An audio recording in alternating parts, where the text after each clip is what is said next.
Welcome to the Savvy Shopkeeper Retail Podcast. I'm your host, Kathy Cruz. I'm a former brick and mortar store owner turned retail expert who is passionate about entrepreneurship and has experienced the highs and lows of running a retail business.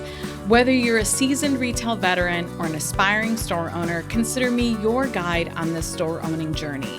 If you're looking to run a profitable and growing business that doesn't drain you, follow my 6 stages of shopkeeping and subscribe to this show. Join me for a journey of continuous learning where protecting your mind, maximizing profit, and determining your own schedule are a priority. Get ready to work smarter, profit more, and grow your retail business. Welcome to episode 237 of the Savvy Shopkeeper Retail Podcast. 2025 Retail Trends for Independent Retailers, How to Thrive in the Year Ahead. I'm your host, Kathy Cruz. Before I kick off this episode, I want to give a shout out to Alex. She's a member of Master Shopkeepers. She wrote a podcast review probably over a year ago, maybe even longer.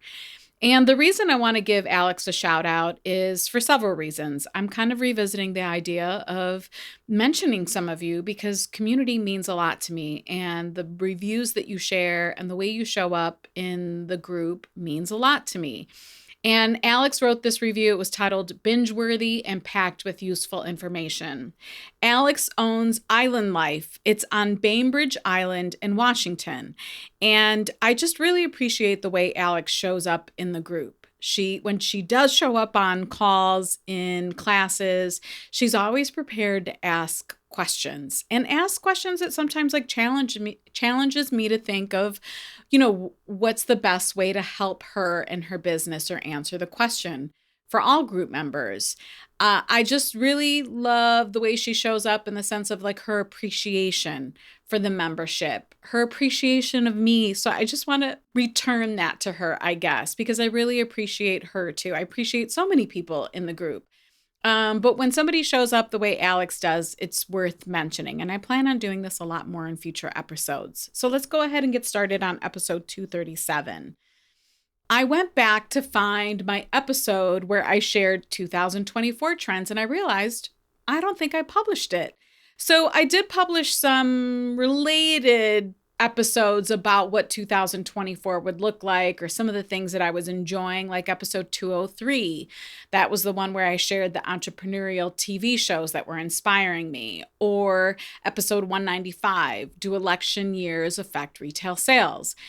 But I didn't publish my usual trends episode. The last time I did that was in December of 2022 when I shared episode number 146, and that was 8 things independent retailers can expect in 2023. I'm not sure what happened in 2024, but clearly I'm back with a trends episode for 2025. As we look toward 2025, the independent retail landscape is evolving again. And you're probably all thinking, yeah, Kathy, it does all the time. I'm tired or I'm exhausted. But what I found was that the opportunity to stand out lies in adopting some trends that focus on technology, video content, curation, personalization, and community engagement. And I'll share much more on this in a few minutes. A few of these trends emphasize what small retailers do best: creating meaningful customer experiences that the big box chains can't replicate. And a few others will be challenging. A few of the trends, or maybe a couple of the trends, will be challenging for some retailers to embrace. So if you want to compete and remain relevant, I want you to start embracing some of these or considering some of them. Now, the list I'm going to share, is it comprehensive? No, of course not. But I think it's helpful to understand what's happening around you. Sometimes we live in a bubble. I can live in a bubble. I just put my head down and I work and I focus on the things that I'm working on. So sometimes it's nice to hear what other people are seeing. So hopefully this episode helps you in that way. And maybe you can determine if there's a trend that might serve you and your business in the year ahead, or maybe in the years ahead, in case you're a slow adopter. So let's go ahead and get started. Number 1, curation over stock volume. And Somebody else or someone might describe this as buying deeper instead of wider, in case you've ever heard that expression before. So instead of trying to offer everything under the sun, 2025 might be for some of you about doing more with less. Micro retailers are focusing on curating highly selective product assortments that align with their brand and customer preferences. So, an example of this might be a gift shop that narrows its focus to carry only locally made products, maybe highlighting seasonal collections like holiday themed decor or handmade ceramics. Why this works? Well, in some areas, consumers appreciate a thoughtfully curated selection. It reduces decision fatigue and elevates the perceived value of each item, all while helping retailers cut down on inventory costs because you're not trying to buy everything to serve everyone. Number two, pop up experiences with a purpose, because some of you are probably thinking, well, everyone does pop up stuff. But that's not what I'm saying here. Pop ups are evolving from like a simple product showcase to mission driven, event based experiences. So these events are designed to really resonate deeply with your customers by tying in with meaningful causes and unique experiences. So, an example could be a bookstore that hosts a pop up event with local authors for book signings, paired with maybe a fundraiser for literacy programs. And why does this work? Well, purposeful events attract foot traffic. They strengthen your brand's connection to the community, and it gives customers a reason to share their experience on social media, because we know when emotions evolved and when it strikes a chord with our customers, they're more inclined to share about it. Number three, private labeling. Private labeling allows independent retailers to offer their own line of products versus products with someone else's logo or brand on them. By creating your own line of goods, you gain control. Normally, by creating your own line of goods, you can have some control over product quality, branding, and pricing. So it's just something that a lot of you I'm seeing are now doing. So an example of this is a small boutique gift shop maybe creates its own line of artisanal soaps, branded with the store's name and packaged in custom designed wrapping. These exclusive soaps become a signature product available year-round, but only at your shop. Why this works? Well, private label products often carry higher profit margins, sometimes not, but if you can get that to work, fantastic. But this is the key here that I think with private labeling is important. It builds brand loyalty as customers associate those unique products with your store's identity. So one story I share often is when I sold candles in our store. I tried to find a candle line over and over again. And my sister was like, listen, candles don't sell in our store. It doesn't work. It doesn't work. And I was determined. The second we brought in a private labeled candle line was the second we found success. And I really genuinely think it's because our customers, they were connected to us. They appreciated us. They liked talking to us. They enjoyed sharing their own personal stories and journeys with us. There was that connection there. And because our logo was on the container, it meant even more connection. That's when customers really started to buy candles from us, not every other candle line that I tried to bring in. Number four, exclusive limited launch product offerings. I personally love limited launches. It really creates scarcity. It creates exclusivity. It just really gets customers to buy and make the decision now. So small retailers are increasingly using limited edition product launches to create that excitement and to create that sense of urgency. Whether it's a seasonal item, maybe a small batch of handcrafted goods, or a collaboration with other local businesses, these exclusive drops generate buzz and generate repeat traffic too. Why it works? Well, limited launches create a sense of urgency, like I mentioned already. It drives foot traffic and online sales. Customers love the thrill of snagging something rare or unique. So, an example of this could be maybe a series of t shirts or apparel with something that's themed around the season or the time or the type of store that you have. And then you only offer a select number of, let's say, sweatshirts or t shirts in certain sizes, and they're only available for 4 to 6 weeks.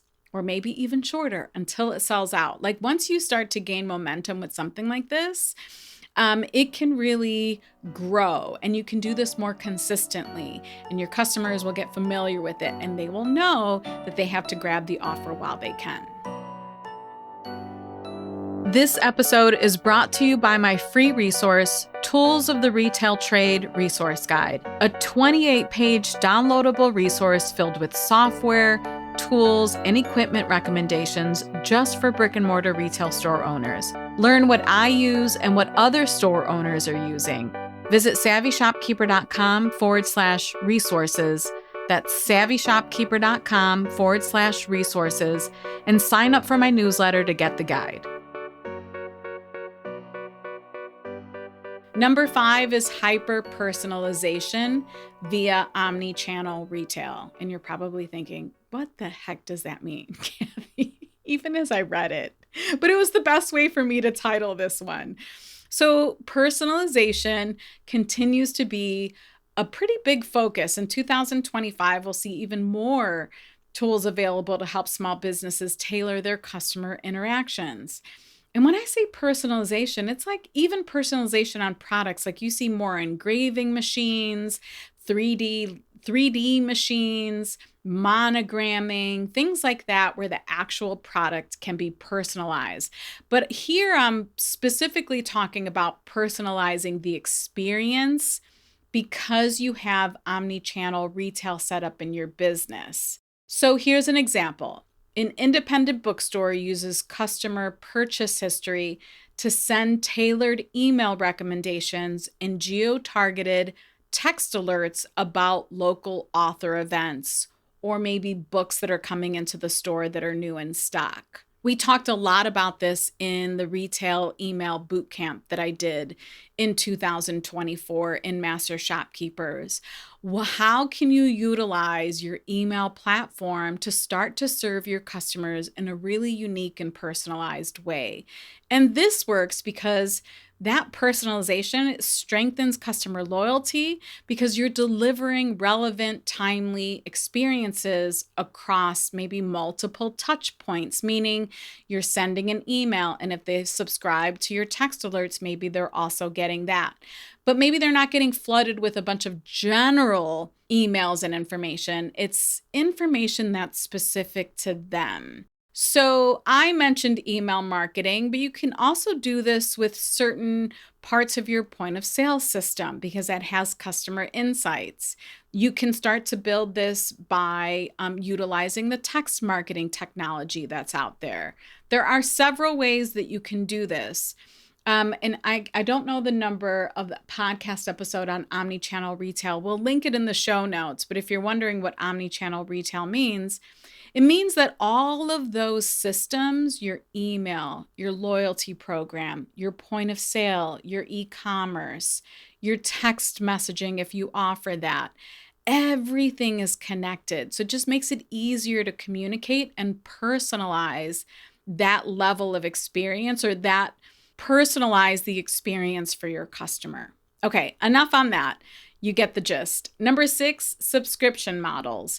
Now, this kept coming up in my research, and I know that this also comes up repeatedly in Master Shopkeepers, where people are craving or wanting, store owners are like wanting to set up some type of subscription in their business, but oftentimes like the how-to or the next steps keep them from moving forward. So there's a big desire to set it up, but the one thing that kept coming up in research was how these subscription models are starting to trend. From subscription boxes to maybe exclusive membership perks. But really, subscription models are great for recurring revenue and for building stronger relationships with your customers. I'm just finding that implementation is what tends to get the retailers stuck. So, in my research, this is trending, but I want to mention that if you are interested in doing something like this, by all means, I think it's worth exploring. Don't let the how to stop you. Just start. Get a document, get a Google Doc going, use a Trello board to start figuring out how you can do this, because it can be a big project, but it's totally doable. I do see some retailers who have implemented this and their customers love it. And it works because it provides that revenue stream that a lot of retailers are looking for. Again, it creates the personalized, engaging experience that really can foster customer loyalty. So you see a recurring theme here, right?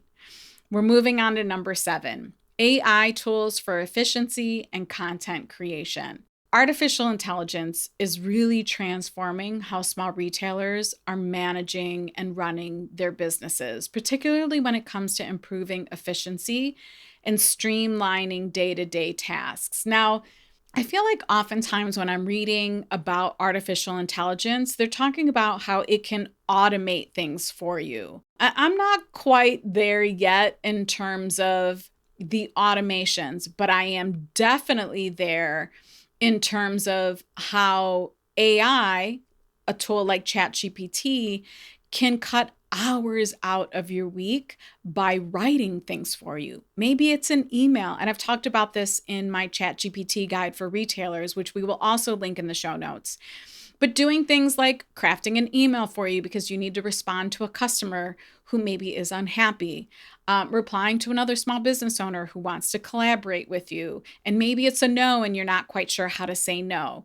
It could be in writing your emails for you, email marketing, or at least getting them going so that you're saving time and you're not standing in front of a screen wondering, well, what do I write? Creating lists of social media ideas and prompts for you. I mean, there's so many things.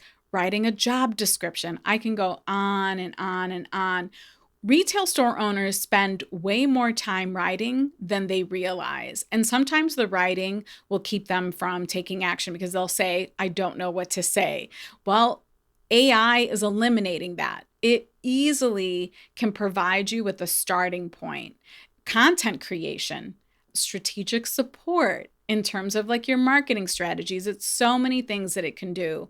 And I first talked about my free ChatGPT guide in episode 205. So we will link that in the show notes, but it's savvyshopkeeper.com/episode 205.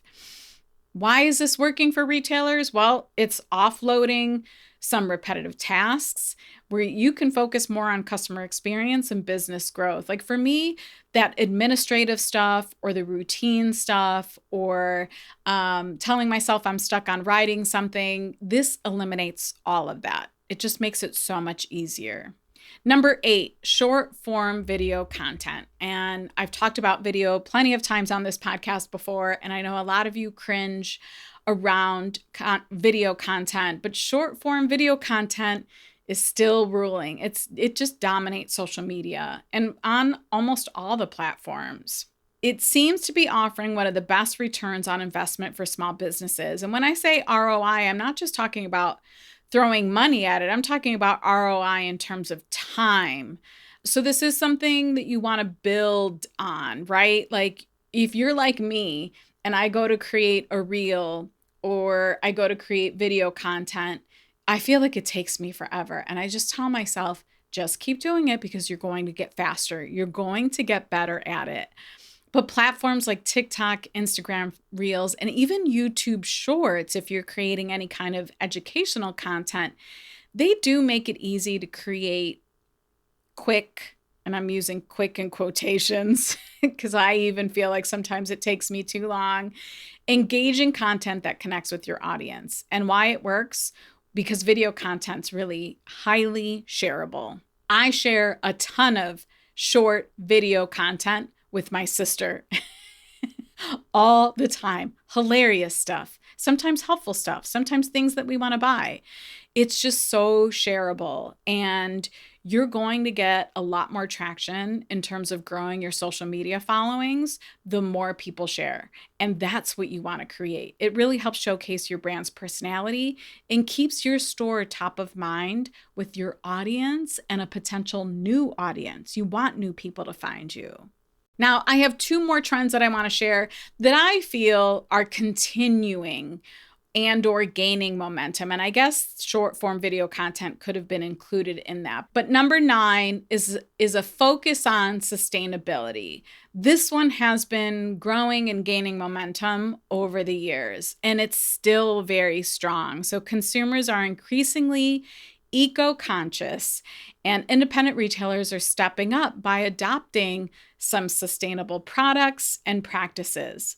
This includes offering zero waste products, using renewable energy, prioritizing local sourcing, all of those things that conscious consumer focuses on. Why this works? Well, customers want to support businesses that reflect their values, and there are more and more consumers who are really starting to focus on this, including me. I have a one-on-one client who has a sustainable living type of store. And we have these conversations all the time, and I'm always intrigued. And I tell her every year I try to do one or a few things that make me feel good about some of the stuff that I'm doing to spare the landfills, to not use harsh chemicals, all the things that somebody would consider, especially like a newbie like me in this arena. But this isn't going away. So is there something that you can sell in your store? Is there a service that you can provide? Is there something that you can do just in general in terms of like the operations of your business that you can share about? Because that's also important. Your customers want to know what you're doing in this arena. And then number 10 is e-commerce growth. I mean, the e-commerce boom, it's here to stay. And actually, by 2027, online sales are projected to account for nearly a quarter of total retail sales worldwide.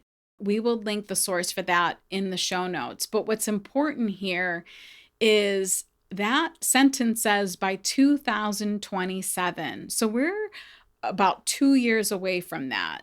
A quarter of total retail sales worldwide. So I just think it's important for independent retailers. And I love the local connections and I love serving the local customers. And by no means do I think that's going away. But I think e-commerce is something that you'll want to consider. And I often say this in Master Shopkeepers, e-commerce growth is, for most store owners, a marathon. It's not a sprint. And that feels painful to a lot of store owners. They want to see immediate results. And I want that for you too, of course. But just know that if you do take this path, or if you're just starting to grow your e-commerce and you're feeling like you're failing, most likely you're not failing. It takes a lot of repetition and a lot of work. I will be making an announcement regarding both foot traffic and e-commerce traffic soon. It is going to be the focus. This is a hint. It's going to be the focus of my 2025 Savvy Shopkeeper Conference in May. So watch for that soon. Now, e-commerce growth, why this works. A strong online presence really helps micro retailers. It helps you remain competitive. It expands your customer base, not just with local shoppers, but a lot of the store owners and master shopkeepers are shipping all across the US. In fact, as I was growing the e-commerce part of our business at my store that I owned with my sister, we found that as our e-commerce grew, we were shipping all across the nation, West Coast, East Coast, South, all over, because people were finding us either through Pinterest or they were finding us through Google searches, because we did try to work on SEO. So that's the important thing, is you're going beyond the local shoppers. And I think that's a great opportunity for the people who are in brick and mortar stores. Okay, so it's time to wrap up this episode. Retailers in 2025 will be more integrated into their customers' lifestyles, not just as places to shop, but as part of like a larger ecosystem of values and experience. There are exciting opportunities, I think, for store owners to really innovate and thrive if you're willing to embrace them. And embracing these trends doesn't always require massive budgets. I mentioned AI. A lot of the tools out there are free. I mentioned omnichannel retail. A lot of it is at your fingertips already. It's a matter of implementing and doing something with those software programs and the tools that you already have. You're going to want to focus on a willingness to adapt, experiment, and lean into what makes independent retail special, because it's all about how you make your customers feel.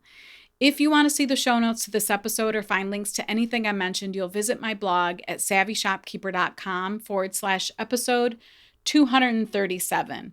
Again, that's savvyshopkeeper.com/episode 237. I don't normally ask for this, but on occasion I do. If you know of a trend or sense a trend coming for independent retailers and you want to share with me, will you message me on Instagram? My username on Instagram is @SavvyShopkeeper. Many of you know that. But I respond to all of those DMs and I respond to my emails personally. But if you can DM me on Instagram, I'd love to know what you're seeing. Or if any of the 10 that I mentioned today, you're like, yes, Kathy, I see that and I'm doing it and this is how I'm implementing it. I would love to know. Again, I don't always ask for you to reach out or to give me feedback. I know you're all incredibly busy, but this one, I would like to continue the conversation if you're willing to do that. Again, Instagram is @SavvyShopkeeper. Until the next episode, be savvy and boss out.